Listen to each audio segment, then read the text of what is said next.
Ang respeto ay isang mahalagang yaman na hindi basta-bastang nakukuha. Ito ay pinagtatrabahuhan at pinapalakas sa pamamagitan ng ating mga salita, kilos at pag-uugali. Hindi sapat na basta maging mabait o magpakitang gilas. Ang tunay na respeto ay nagmumula sa pagiging totoo, patas at may integridad sa lahat ng aspeto ng ating buhay. Sa mundong puno ng iba't ibang pananaw at personalidad, paano nga ba natin masisigurong tayo ay nirerespeto ng iba? Narito ang 10 malalim at detalyadong mga tips na makakatulong sa'yo upang mapalakas ang iyong kredibilidad, mapanatili ang mabuting relasyon sa iba, at higit sa lahat, makamit mo ang tunay na respeto na hindi lamang panlabas, kundi mula sa puso ng mga taong nakapaligid sa'yo. Number 1, maging totoo sa iyong sarili. Huwag kang magkunwaring iba para lang matanggap ng iba. Ang pagiging totoo sa sarili ay nagpapakita ng integridad at tiwala sa sarili. Kapag alam mong hindi mo kailangang magsuot ng maskara para lang mapansin o tanggapin, mas madali kang rirespetuhin ng iba dahil nakikita nilang totoo ka at hindi ka plastic. Ang mga taong tunay sa kanilang pagkatao ay madalas na mas nirerespeto kaysa sa mga nagpapanggap. Kapag totoo ka sa sarili mo, ipinapakita mong may paninindigan ka sa iyong mga paniniwala, prinsipyo at pagkatao. Hindi mo hinahayaan ang ibang tao na baguhin ka ayon sa kagustuhan nila. Ang mga tao ay mas nagtitiwala sa mga taong hindi plastic o pabago-bago ang ugali. Kapag alam nilang hindi ka nagkukunwari, mas madali silang magbigay ng respeto sa iyo. Ang pagpapanggap ay mahirap at nakakapagod. Kapag ikaw ay tunay sa iyong sarili, mas magiging malaya ka sa stress ng pagsisikap na magustuhan ka ng lahat. Mas magiging masaya at payapa ang buhay mo. Kung nagpapanggap ka, ang mga taong maa-attract sa'yo ay maaaring hindi talaga angkop sa tunay mong pagkatao. Pero kung ipapakita mo ang iyong tunay na sarili, ang mga taong tatanggap at rirespetuhin ka ay ang mga taong tunay na para sa'yo. Number 2, panindigan mo ang iyong salita at pangako. Isa sa mga dahilan kung bakit nawawala ng respeto ang isang tao ay ang hindi pagtupad sa mga pangako. Kapag sinabi mong gagawin mo ang isang bagay, siguraduhin mong gagawin mo ito. Ang pagiging mapagkakatiwalaan ay isang malaking pundasyon ng respeto. Kapag nakasanayan mong hindi tinutupad ang iyong mga pangako, mawawala ng halaga ang iyong salita at kasabay nito ang respeto ng iba sa'yo.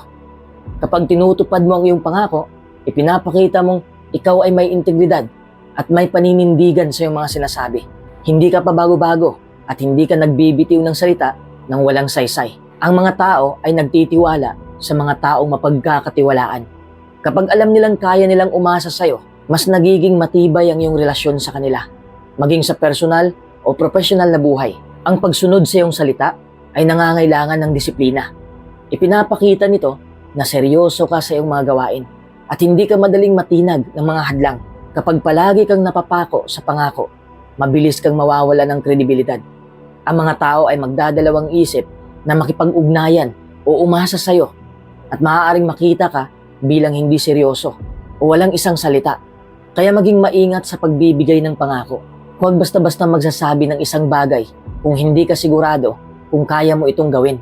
Bago ka magbitaw ng salita, pag-isipan mong mabuti kung kakayanin mo bang tuparin ito. Pero kung sakaling hindi mo matupad ang isang pangako dahil sa valid na dahilan, aminin mo ito ng direkta at ipaliwanag mo kung bakit. Huwag kang gumamit ng peking dahilan o palusot para lang makaiwas sa pananagutan. Kung sinabi mong may gagawin ka, siguraduhin mong maglalaan ka ng oras at pagsisikap upang maisakatuparan ito. Ang respeto ay hindi nakukuha sa isang beses na pagtupad sa pangako, kundi sa patuloy na paggawa nito. Maging consistent sa iyong pagiging maaasahan at may isang salita. Kung sakaling hindi mo matupad ang iyong pangako, huwag kang matakot humingi ng tawad. Ipaalam mo sa kanila ang dahilan at ipakita mong sincero ka sa iyong paghingi ng paumanhin. Number 3, matutong makinig at igalang ang opinyon ng iba. Hindi palaging ikaw ang tama at hindi rin palaging ikaw ang dapat pakinggan. Ang tunay na marunong makinig ay mas nirerespeto kaysa sa taong puro salita ngunit hindi marunong umunawa. Kapag nakikinig ka ng maayos, ipinapakita mong may malasakit ka at ipinapakita mong handa kang bigyan ng halaga ang pananaw ng iba. Ang paggalang sa iba't ibang opinyon ay nagpapakita ng maturity at wisdom. Kapag kasi nakikinig ka sa isang tao, Ipinapakita mong binibigyan mo sila ng halaga. Nakikita nilang interesado ka sa kanilang iniisip o nararamdaman. Kaya mas malaki ang posibilidad na ibalik nila ang respeto sa'yo. Tandaan mo, hindi mo alam ang lahat ng bagay.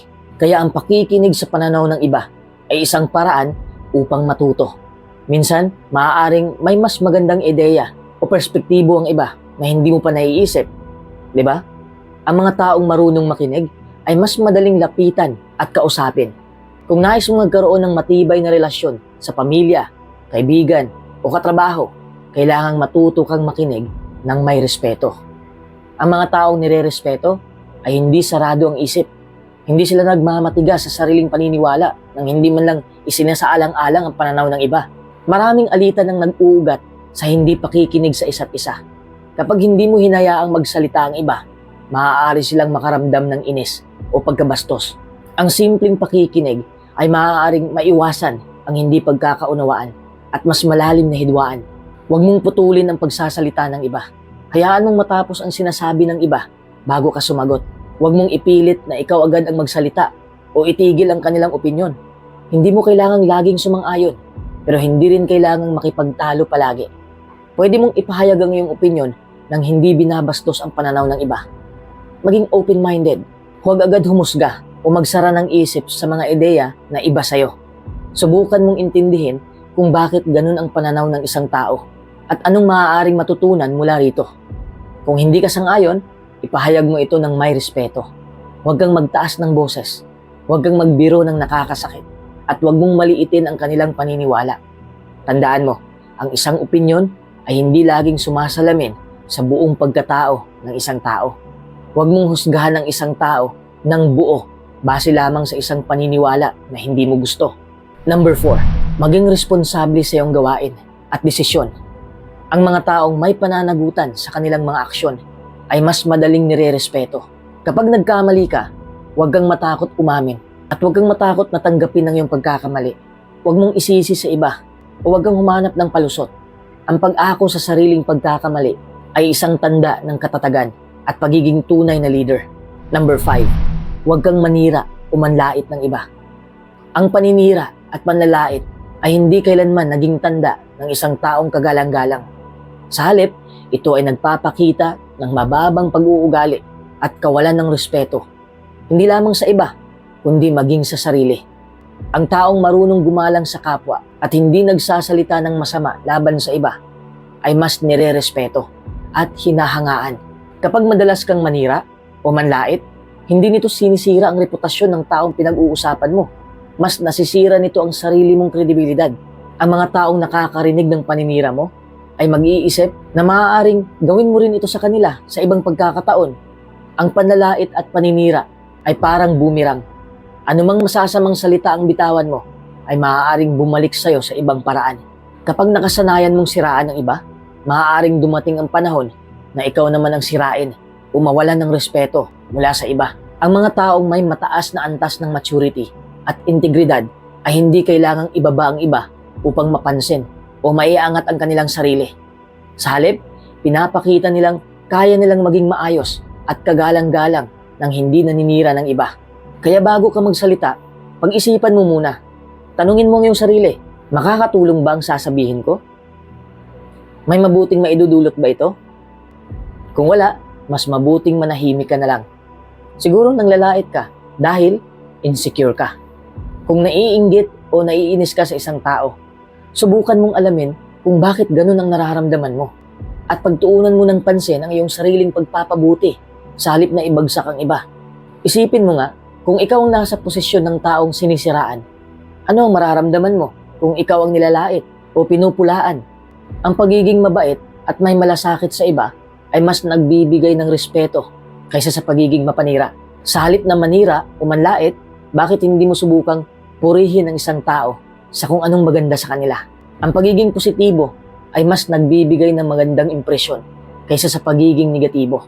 Number 6, maging magalang sa lahat kahit sa mas mababa ang katayuan sa buhay. Ang respeto ay hindi lang dapat ibinibigay sa mga taong may mataas na posisyon o estado sa lipunan. Ang tunay na iginagalang na tao ay marunong rumispeto sa lahat, mula sa pinakamataas hanggang sa pinakamababang antas ng lipunan. Huwag maging mapagmataas o mayabang. Ang respeto ay hindi base sa yaman, trabaho o antas ng edukasyon. Kapag marunong kang gumalang kahit sa mga taong hindi kasing taas ng iyong posisyon, ipinapakita mo na ikaw ay may tunay na malasakit at may kabutihang loob. Walang taong mas mababa kaysa sa iba pagdating sa dignidad at pagkatao. Lahat tayo ay may kanya-kanyang papel sa lipunan. Ang janitor, ang tindera sa palengke, at ang security guard sa isang gusali ay may mahalagang ginagampanan. Kapag nagpapakita ka ng respeto sa iba, mas malamang na igalang ka rin nila. Ang mabuting pakikitungo ay nagbubunga ng mabuting relasyon at maaari kang matulungan sa hinaharap ng mga taong hindi mo inakala. Ang pinakamahusay na leader sa mundo ay hindi lang matalino o mayaman. Sila rin ay marunong rumispeto at makisama sa lahat ng tao, anuman ang estado sa buhay. Huwag kang magsalita ng mayabang o may panunuya, lalo na sa mga taong may mababang posisyon sa trabaho o mas mahirap ang estado sa buhay. Kung paano mo itrato ang isang CEO, ay dapat ganoon din kung paano mo itrato ang isang service crew sa isang fast food chain. Hindi mo kailangang magpakitang tao sa mga mayayaman at hindi pansinin ng iba. Number 7, iwasan ang pakikialam sa buhay ng iba. Isa sa pinakamabilis na paraan upang mawala ang respeto ng iba sa'yo ay ang pagiging pakialamero o mahilig makisausaw sa mga usaping hindi mo naman kailangan panghimasukan. Ang mga taong marunong magbigay ng space at hindi nakikialam sa pribadong buhay ng iba ay mas ginagalang at pinapahalagahan sa lipunan. Tandaan mo, lahat tayo ay may kanya-kanyang buhay at mga desisyong kailangan gawin. Ang pakikialam sa pribadong bagay ng ibang tao ay isang anyo ng kawalan ng respeto sa kanilang personal space. Maraming alitan ang nagsisimula dahil may isang taong hindi makatiis na hindi makialam. Kapag hindi mo pinakikialaman ang buhay ng iba, mas makakaiwas ka sa hindi kinakailangang drama at away. Ang mga taong laging nakikialam sa buhay ng iba ay madalas na walang direksyon sa kanilang sariling buhay. Mas nirerespeto ang mga taong nakatutok sa kanilang sariling pagpapabuti kaysa sa mga taong mahilig mag-usisa sa buhay ng iba. Ang pagrespeto sa iba ay nangangahulugan din ng pagbibigay sa kanila ng kalayaan na mamuhay ayon sa kanilang kagustuhan. Hindi mo kailangang ipilit ang iyong paniniwala o opinyon sa kanila kung hindi naman nila ito hinihingi. Baka sabihin mo na concern ka lang, kaya nangingialam ka. Hindi masamang mag-alala sa isang tao, pero dapat may limitasyon ang iyong pakikialam. Kung hindi ka tinatanong o hinihingian ng opinyon, mas mabuting manahimik ka na lang. Ito pa ang tip ko sa'yo. Iwasan mo ang sobrang personal na tanong, gaya ng, kailan ka mag-aasawa? Magkano sweldo mo? Bakit wala ka pang anak? Ang ganitong mga tanong ay maaaring makasakit o makapagbigay ng pressure sa iba. Mag-focus ka na lang sa sarili mong buhay. Sa halip na pagtuunan ng pansin ang buhay ng iba, pagtuunan mo ng pansin ang iyong sariling pag-unlad. Gamitin mo ang iyong oras sa mas produktibong bagay kaysa sa pakikialam sa hindi mo naman buhay. Number 8, maging matatag sa harap ng pagsubok. Ang mga taong may tapang at determinasyon sa buhay ay madalas na hinahangaan at nirerespeto. Hindi ibig sabihin nito ay hindi ka dapat matakot, kundi dapat marunong kang humarap sa mga pagsubok ng hindi natitinag. Ang pagiging matatag sa gitna ng kahirapan ay nagpapakita ng tunay na lakas ng loob at dignidad. Ang mga taong iginagalang ay hindi madaling panghihinaan ng loob. Alam nilang ang bawat pagsubok ay may solusyon at ginagamit nila ang kanilang tapang upang harapin ito. Ang bawat pagsubok ay isang oportunidad upang matuto. Ang pagkakamali at kabiguan ay hindi tanda ng kahinaan, kundi isang hakbang patungo sa mas matibay na pagkatao. Ang mga taong hindi natitinag ng problema ay marunong humawak ng sitwasyon nang hindi padalos-dalos. Hindi sila nagpapadala sa emosyon, kundi gumagamit ng tamang pag-iisip upang hanapan ng solusyon ang problema. Ang pagiging matatag ay hindi lamang para sa sarili. Ito rin ay isang inspirasyon sa iba. Kapag nakikita ng mga tao na hindi ka sumusuko, mas nagkakaroon sila ng lakas ng loob na harapin din ang kanilang sariling pagsubok. Sa bawat hamon na nalalampasan mo, mas tumitibay ka bilang isang tao. Ang mga nirerespeto ay yaong hindi bumibitaw sa gitna ng unos, kundi natututong lumangoy sa malalakas na alon ng buhay. Ang pagtalikod sa problema ay hindi solusyon. Harapin mo ito ng buong tapang at pag-isipan mo kung paano mo ito malulutas. Ang pagiging matatag ay hindi nangangahulugan ng pag-iisa. Huwag mahiyang lumapit sa pamilya, kaibigan o mentor para sa payo at suporta. Kahit gaano kahirap ang pinagdadaanan mo, subukan mong hanapin ang mabuting bagay sa sitwasyon. Minsan, ang pananaw mo sa problema ang nagdidikta kung paano ito malalagpasan. Isipin mo ang mga pagsubok na napagtagumpayan mo noon. Kung nalampasan mo ang mahihirap na bagay noon, magagawa mo rin ito ngayon. Maging flexible ka lang at matuto kang mag-adjust kasi hindi lahat ng plano ay nagkakatotoo. Matutong baguhin ang iyong approach sa problema kapag kinakailangan. Ang kakayahang mag-adapt ay isang tanda ng tunay na katatagan. Ingatan mo rin ang iyong sarili, pisikal, mental at emotional. Mahirap harapin ang pagsubok kung pagod ka at wala kang lakas.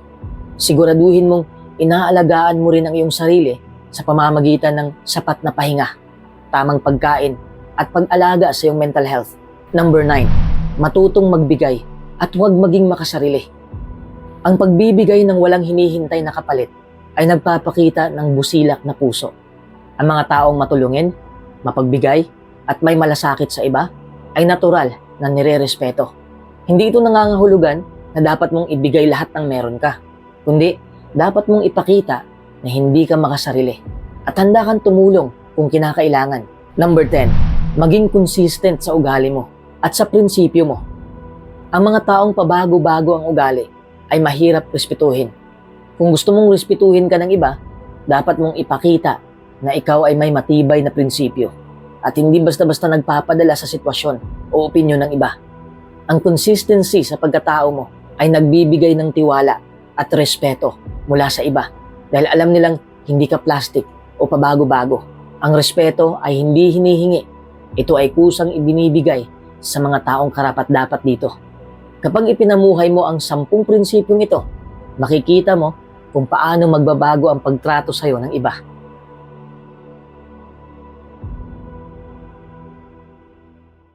Huwag kang sobrang mag-alala. Lahat naman tayo ay nag-iisip ng negatibo. Minsan masasabi natin, hindi ako magaling. May iba rin na palagi na lang nag-iisip ng ganyan. Kung iniisip mo na lang palagi na hindi ka magaling, na wala kang kwenta, pwede bang ipasok mo sa isipan mo na ikaw ang pinakamagaling sa sarili mong buhay? Hindi mo lang napapansin kasi puro kamalian na lang ang nakikita mo sa sarili mo. May ibabahagi lang ako sa inyo tungkol sa nakaraan ko na hindi ko pa rin makakalimutan hanggang ngayon. Nung nag-aaral pa ako, I was trying to figure out who I was in relation to others. I discovered something that turned things upside down for me. I had always felt awkward and I didn't feel that I truly fit in with others. Kasi puro matalino mga kaklase ko. Hindi ako nakikipagkompetensya sa kanila. I was too fearful to let anyone know the real me. Ginugol ko ang oras ko noon na nakapokus na lang sa ibang tao. Nakalimutan ko ang aking sarili. Lumipas ang maraming panahon, I joined painting. Hindi naman yun kompetisyon. Sinalihan ko lang yun upang masanay akong makihalubilo sa ibang tao. Doon ako nagpakilala bilang ako at maraming nagsasabi na may talento pala ako sa maraming bagay. Na magaling daw ako, talentado, matalino. Pero akala ko, yun na ang ikinasaya ko. Pero ang nakakatawa, imbis na magkakagusto sila sa akin, sila yung ayaw na sa akin. Bakit? Kasi akala nila, ang dami kong alam sa buhay at iniisip nila na sila yung talunan. So, ano ang matutunan natin dito? May taglay tayong kakayahan na hindi pa natin nailabas dahil siguro sa pagiging pagkamahiyain natin. At huwag mong ilabas ang kakayahan mo para lang magpa-impress. I-impress mo ang iyong sarili. Mary Dunbar said, "We are each gifted in a unique and important way. It is our privilege and our adventure to discover our own special light." Minsan kasi naiisip natin na wala tayong kwenta dahil nakabase lang tayo sa itsura natin. Pero alam mo, hindi itsura ang nagdadala ng kagalingan sa buhay. It's great to strive to be the best version of you possible. But what I learned is that being authentically me is what endears me to others. And of course, myself. Loving myself. Loving my awkwardness. loving my insecurities, loving my triumphs, loving my talents, loving my challenges, and loving everything in between. I don't care about how I look. I care about my goals in life. Dapat kasi maging tapat tayo sa ating sarili. When we are fearless in our approach and embracing our own authenticity, we are good enough. You are good enough. You are truly amazing. Pero kung iniisip mo pa rin na wala kang kwentang tao, tandaan mo ang mga ito. Pero bago po natin ipagpatuloy ang video ito, gusto ko pong i-shoutout muna si Violet Candle. Maraming salamat sa palagi mong panonood. Number 1, alagaan mo ang kaloob-looban mo. Ang kalooban ay tinatawag nating inner child. Alam mo naman siguro ang kantang A Warrior is a Child. Di ba? Napakaganda ng kahulugan ng kanta. At may nabasa akong quote galing kay Steve Maraboli na kailangan mong ipasok sa kukote mo. Stop trying to fix yourself because you are not broken. You are perfectly imperfect and you are powerful beyond measure. Minsan ba'y nagtataka ka kung bakit hindi ka makausad?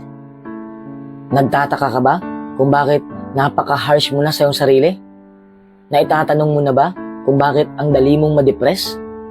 Dahil sa kaloob-looban mo ay may sugat na. Mga sugat na dulot ng negatibong pangyayari. O minsan, tayo lang ang gumagawa.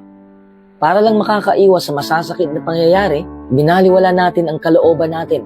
Nagsimula nang nasugatan ang kalooban natin noong bata pa tayo. May lumalaking nagkawatak-watak ang pamilya. May lumalaking hindi nakakaramdam ng pagmamahal. May lumalaki rin sa pang-aabuso. Sa totoo lang, napakaraming mga tao na nasaktan na noong bata pa lang sila. Kaya lumalaki ang iba na may sugat pa ring binitbit. Your inner self needs to be healed. Take some time to consider what your inner self needs. Alamin mo kung ano ba ang kailangan mo. Pagmamahal ba? Pagpapakatotoo? Pagtitiwala? Give your inner self all of the love and care. By doing this, you are building the inner foundation you need to grow and shine most brightly. Pero kung iniisip mo pa rin na wala kang kwenta, number 2, pwede ka pang magbago. Pwede pang magbago ang buhay natin. Huwag kang mawala ng pag-asa. Pero alam mo, hindi ka magbabago kung palagi ka lang tumitingin kung ano ang nakamit ng ibang tao. Imbis na mainggit o nakatunganga ka na lang sa kakaisip tungkol sa tagumpay ng iba, gamitin mo ang kanilang tagumpay upang i-motivate palalo ang sarili mo. Ang dahilan din kung bakit nahihirapan ka ay dahil sa palagi mong pagkukumpara sa iba hanggang umabot sa punto na masasaktan ka na lang. Please, I'm telling you this again. Refrain from comparing yourself to others. Bring your attention back to yourself. Life is enough. Wala nang kulang sa buhay mo. Kung sa palagay mo ay merong kulang, yun ay ang pag-iisip mo ng tama. Enjoy your own life without comparing it with that of another. Ito kasi ang nakakapagpawala ng iyong gana. Yun bang kinukuha mo ang kagandahan ng buhay ng iba tapos pinaglaban mo sa pangit mong buhay? Paanong naging patas yan? Kahit saang anggulo tingnan, talo ka pa rin sa ganyang sitwasyon. Siyempre, hindi ka matutuwa kapag ganyan. Di ba? Pero bakit mo pa rin ginagawa? Alam mo na ngang wala kang patutunguhan sa ganyan eh. It's a surefire recipe for a drop in self-confidence and for unhappiness. It's also not that useful. Paano tayo magbabago kung negatibo na lang ang paningin natin sa ating sarili? Ang maipapayo ko lang sa'yo, dapat alam na alam mo kung kailan magsisimula yung pagkukumpara mo. Kapag alam mo na kung kailan susulpot ang ganitong pag-iisip, sabihin mo sa sarili mo, tigilan na natin to. At itigil mo na kaagad. Isipin mo kaagad yung mga bagay na nasa sayo na. Yung mga bagay na pinahalagahan mo. Yung mga taong minahal mo at minahal ka. Yung mga biyayang natanggap mo sa buhay. Isipin mo lahat ng positibong nangyari sa buhay mo. Make this a regular practice and you will start to be happier with your life. Kahit ikumpara mo ang kalakasan ng iba, laban sa kalakasan mo, talo ka pa rin. Bakit? Hindi pwedeng equal ang resulta sa buhay natin. There will always be those who are better and those who are worse. Kahit na nga lamang ka sa kanila, ay hindi mo pa rin pwedeng ikumpara ang sarili mo sa kanila. Hindi yan makakatulong sa buhay mo. Kasi ego ang pinapakita mo dito. Sa palagi mong pagkukumpara, hindi mo na namamalayan na may inggit na palang nakabara dyan sa puso mo. Darating yan sa punto, nahihiling ka na sana'y babagsak ang buhay nila para ikaw naman ang makakaangat. Napakalaking mali ang gawain yan. Kung gusto mong magbago, gawin mo lang ang iyong makakaya. Pero kung iniisip mo pa rin na wala kang kwenta, number 3, yakapin mo ang sarili mo. Diyan mo lang mararamdaman na may halaga ka pala. Isigaw mo nga sa mundo na minsan ay magkakamali ka rin. Bahagi na ang kamalian sa ating buhay. Kaya't huwag kang maging harsh sa sarili mo. Yakapin mo ang iyong sarili. Kahit ako ay nagkakamali rin. Minsan din ako'y nalulungkot, nagagalit, naiirita sa maliit na bagay. Yes, I sweat the small stuff sometimes. I'm far from perfect in every possible way. But I don't let my imperfections stop me from embracing all of that. It's all me. I believe in having compassion for this human body, having compassion for these unruly emotions, and my mistake-ridden behavior in its entirety. I embrace all of it because it's all included in my wholeness. Hindi naman ibig sabihin ng yakapin, ay yakapin mo na lang kahit ang pangit mong ugali. What I mean is, you have to stop doing negative things. Yakapin mo lang ang mga positibong bagay. In order to be the best version of ourselves, we first need to be honest about who we are today, right now. So strip it down to the core without illusions. Maglaan ka ng oras na kilalanin pa ang sarili mo. Kung ano ba talagang pinahalagahan mo sa buhay. At kahit na nga maliliit na bagay na maaaring makakapagpabago sa'yo. Hindi rin ibig sabihin na yakapin mo ang pagiging perfectionist. Perfection is overrated. Kung lahat tayo ay perpektong nilalang, siguradong napaka-boring ng mundo. It's our very imperfections that add character and add delight to others. So accept yours and own them without excuses. Number 4, motivate yourself. Minsan kasi kailangan natin ng ibang tao para mas gagana pa tayong lumaban. Pero kaya naman natin gawin to ng tayo lang. Alam mo, hindi natin matatalo ang pagsubok kung minamaliit natin ang sarili nating kakayahan. When it comes to getting results, it takes motivation and ability. Motivation makes things happen. Where there's no will, there's no way. One of the best ways to improve your personal effectiveness is to master your motivation and find your drive. Ito kasi ang tanging paraan upang makaatake pa tayo sa labanan. At syempre pa, makaka-inspira pa rin tayo sa iba. Paano mo ba ma-motivate ang sarili mo nang ikaw lang? Alamin mo ang bakit mong mga katanungan sa buhay. Bakit ako nandito? Bakit ginawa ko ito? Bakit nangyari ito sa akin? At alam ko na marami pang mga bakit dyan sa ulo mo. Isa-isahin mo lang na sagutin yon. Diyan mo malalaman na napakalaki ng kwenta mo sa mundong ito. Diyan mo rin malalaman na may marami ka palang kalakasan na nakatago sa kaloob-looban mo. Lahat na lang kasi ng nakikita mo ay puro kahinaan mo lang. Spending too much time in your weaknesses wears you down. Spending more time in your strengths helps you renew your energy and helps you find your flow. Strengths are the place where you can grow your best. Gawin mo lang ang mga bagay na nakakapagpasaya sa'yo. Success builds on itself. And this helps you build momentum. At the end of the day, all motivation really comes down to self-motivation. And you get better at motivation by building your self-awareness. Embrace your own authenticity and begin your journey of self-discovery and self-love. Always remember this. You are better than good enough.